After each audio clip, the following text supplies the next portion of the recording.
opportunities, like if I reduce this labor cost, can I make this more viable compared to the cheaper, competitive? Okay.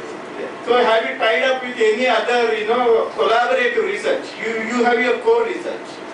In all the auxiliary areas, have you tried to, do you have any collaborations like that? I would like to know. Sure. That was a multi-part question. I will do my best, sir, but I'm still got a little jet lag, so help me out if I falter, okay? Okay, so on the first point, have we done collaborations? Yeah, so I mean, meetings like this, so thank you, first of all, for attending this meeting and everyone participating.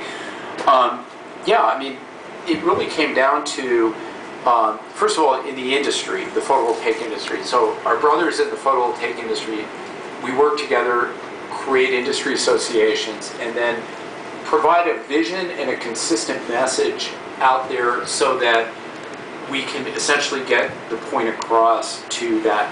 The reason I joined the Sierra Club as this large environmental organization is they have again, not so much in India, but really it's a North American thing, just a huge base of volunteers, and we are, so what we did with them, it's interesting, if people think about, let's say, U.S. energy, you hear about, oh, Washington, they haven't approved Kyoto or whatever, it's, it's politically unpalatable.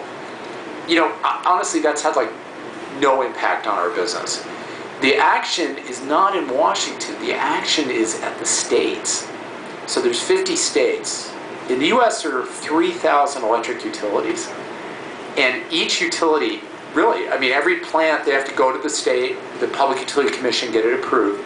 So with the Sierra Club, we are on the ground in every state with our own office and volunteers. And when they have a meeting like this, they'll come to a room and they'll say, okay, we have this plant.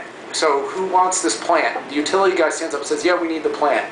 Then we have 200 people stand up and say, we don't want the plant, okay? And these guys say, no plant, no coal plant, okay? So that's how we're doing it. Plant by plant, state by state, investment by investment. And we're gonna kill everyone. That's how it takes money, and we're raising money, and we're basically on it. So, and then awareness, but also utilities are part of the solution, definitely. So we've lobbied for the utility to say, let the utility build solar, let them get a higher rate of return for their shareholder.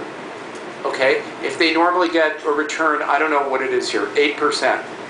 Let them get 9% for solar investment. Let the utility, which is very efficient at raising capital, go, let them build solar. Absolutely, so we supported them.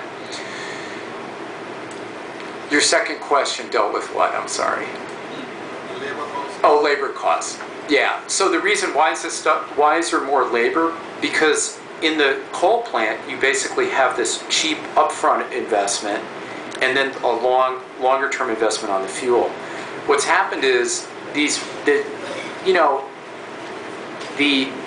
systems that mine the coal, they've gotten bigger and bigger, and the equipment, it's huge, and eventually there's one guy like driving this huge truck just destroying the landscape, right? Huge areas. When you burn a pound of coal, you have half a pound of ash, and then what happens? You create like a pool with the ash, and then over time it goes into the water system. So it's more expensive because you have to actually manufacture, but those are quality jobs.